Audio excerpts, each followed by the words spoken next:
दोस्तों नमस्कार। आज आपका दोस्त जगदीश सांकला एक बार फिर हाजिर है एक नया मुद्दा लेकर। और मुद्दा ये है कि अंक महत्वपूर्ण नहीं है, बच्चा महत्वपूर्ण है, आपका विद्यार्थी ज़्यादा महत्वपूर्ण है। मैं ये मानता हूँ कि हर बच्चे का दिमाग अलग अलग होता है, सबकी सोच, सबकी पहुँच ये अलग अलग होती है। सबके याद करने का तरीका और याद करने के और याद रखने का उसका जो मेमोरी पावर है वो सबका अलग अलग होता है। तो मैं ये बात करना चाहता हूँ सभी अभिभावकों से, संस्थानों से, टीचर्स से कि अभी जो रिजल्ट आ रहे हैं, जैसे 2 दिन पहले सीबीएसई का रिजल्ट डिक्लेयर हुआ, उससे पहले आरबीएसई का रिजल्ट डिक्लेयर हुआ, उससे पहले अलग अलग बोर्ड के जो रिजल्ट डिक्लेयर हुए,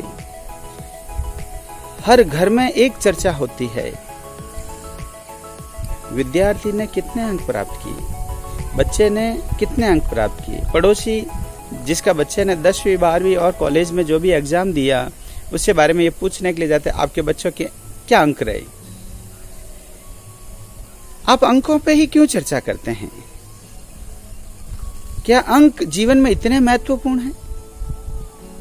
इसमें कोई संदेह नहीं कि यदि बच्चा एग्जाम में बैठा है तो कुछ अंक जरूर लेकर आएगा।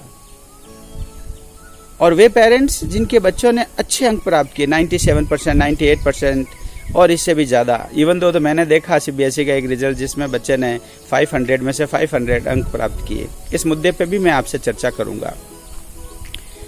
500 में से 500 अंक प्राप्त किए, सभी चारों तरफ उसी के गुणगान गाते हैं। भाई 500 में से 500 अंक प्राप्त किए, ये उसकी योग्यता थी, अध्यापकों का उसके साथ में सहयोग था, संस्थान का सहयोग था, माता पिता का सहयोग था, और उस बच्चे ने मेहनत की और 100% अंक प्राप्त किए। लेकिन बहुत सारे बच्चे ऐसे भी होंगे जिसने 40% अंक प्राप्त किए होंगे, 50% अंक प्राप्त किए होंगे। आपको उनका भी मनोबल बढ़ाने की जरूरत है। यदि मनोबल बढ़ाएंगे, उन बच्चों का मनोबल तोड़ेंगे नहीं, तो एक दिन वे वो नाम करके दिखाएंगे जो 100% अंक लाने वाला करता है। बल्कि मैंने तो ये देखा है कई बार, ये मेरा अनुभव कह रहा हूँ, कोई जरूरी नहीं, मैं किसी कटाक्ष नहीं कर रहा हूँ और मैं इसका विरोधी भी नहीं हूँ। मैंने तो ये देखा कि 60 से 80% वाले विद्यार्थी जीवन में बहुत ज्यादा सफल पाए गए बनिस्बत 95 से 100% अंक लाने वाले विद्यार्थियों से। उन्हें तो मैंने असफल होते हुए देखा ही, लेकिन जो 60% से लेकर 80-85% तक के विद्यार्थी, उन्हें मैं जीवन के हर क्षेत्र में उनको सफल देखा। भले ही सरकारी नौकरी ना लगी हो, लेकिन जीवन के हर क्षेत्र में वे विद्यार्थी मुझे सफल मिले। ये मेरे जीवन का अनुभव बता रहा हूँ।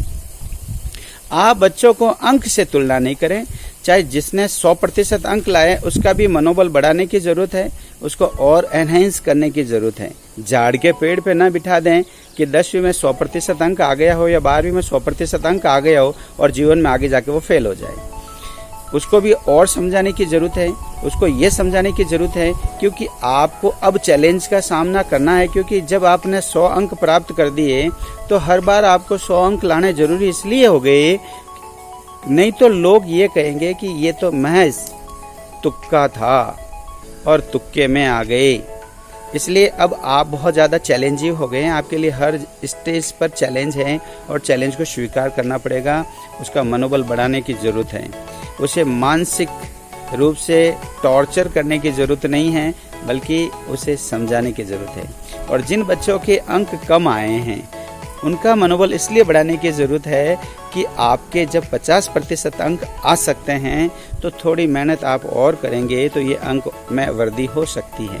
उन्हें मानसिक रूप से संबल देने की ज़रूरत है, उनका मनोबल बढ़ाने की ज़रूरत है। दोस्तों, दोनों ही कंडीशन में, जिसके मार्क्स कम आए हो या एवरेज थे या फिर अच्छे थे, सभी स्टेज के ऊपर एक बच्चे को मानसिक संबल की ज़रूरत है, उन्हें हिम्मत की ज़रूरत है।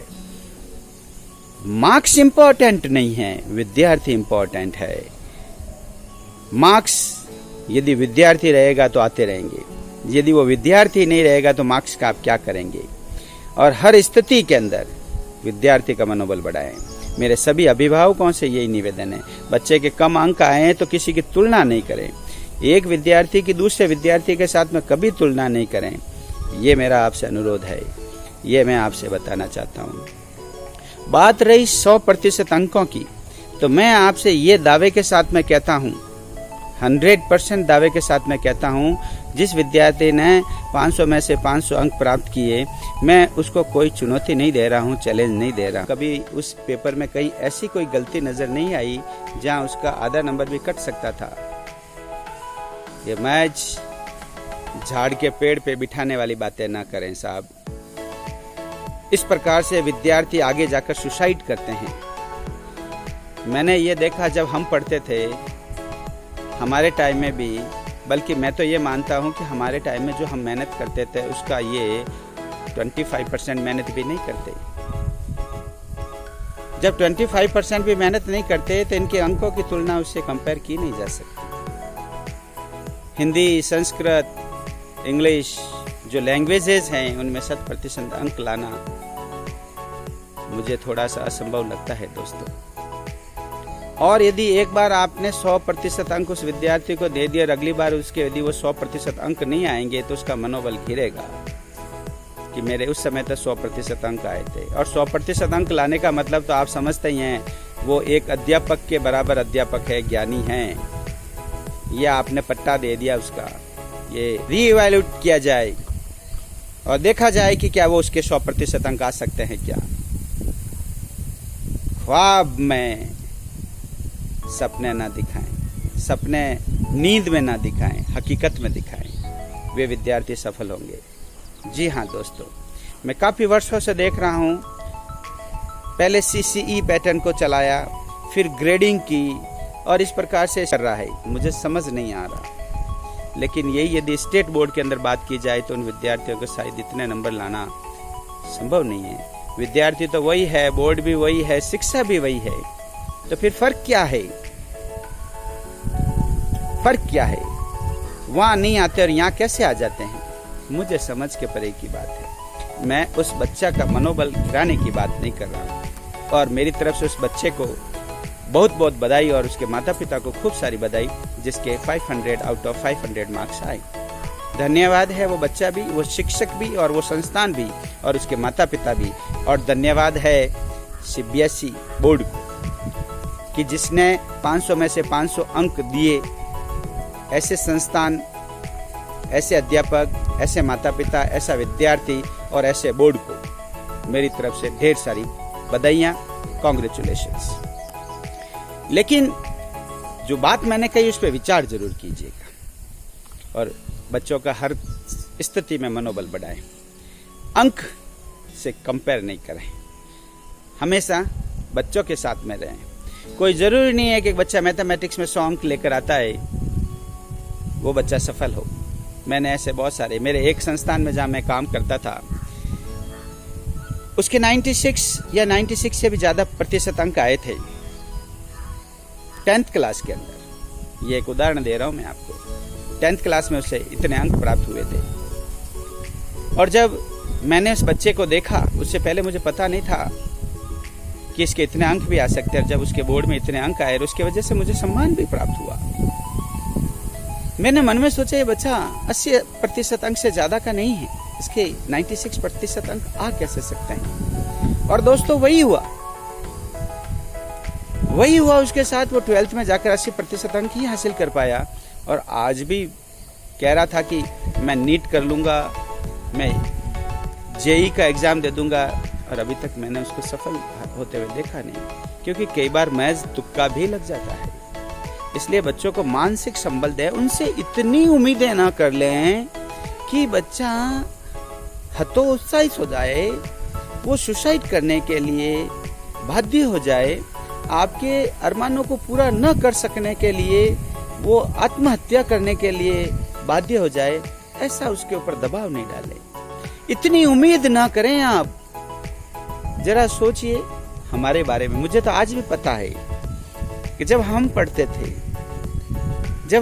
थे और जब जिस दिन रिजल्ट का दिन होता था, पेरेंट्स पूछते कहाँ जा रहे हो सुबह सुबह तैयार होके, हम आज परीक्षा परिणाम है। रिजल्ट मिलेगा आज। घर पे आके पेरेंट्स पूछते थे क्या रिजल्ट रहा, पास हो गए। उन्हें कोई परसेंटेज से लेना देना नहीं होता। वो बस ये कहते हैं चलो इस साल तो पास हुए, अगले साल के बारे में सोचेंगे। उन्हें परसेंटेज का कोई महत्व नहीं था। और मैं सोचता हूँ उस समय के हर एक व्यक्ति सफल है। और आज जब से माता पिता इस परसेंटेज के चक्कर में और रैंकों के चक्कर में पड़े हैं, विद्यार्थियों को मैं असफल होते हुए देखता हूँ। आप मेरा सभी अभिभावकों से निवेदन है कि ऐसा ना करें। और वे इंस्टीट्यूट भी, वे संस्थान भी जो विद्यार्थियों को कैटेगराइज करते हैं, ये इंटेलिजेंट है इनका ग्रुप अलग करो, इनका सेक्शन अलग करो, ये डल है इनका सेक्शन अलग करो, निवेदन है आपसे ऐसा न करें। हर बच्चे को महत्व दें और बराबर का महत्व दें। जी हाँ दोस्तों, मेरी बात यदि आपको अच्छी लगे जरूर फॉरवर्ड करें और हर एक विद्यार्थी और माता पिता तक पहुंचाएं। जिन्होंने मेरे चैनल को सब्सक्राइब नहीं किया जरूर करें। मेरा किसी संस्थान से चाहे किसी बोर्ड से कोई लेना देना नहीं है। मैं माफी चाह रहा हूं आप सभी से, मैंने किसी को हर्ट किया हो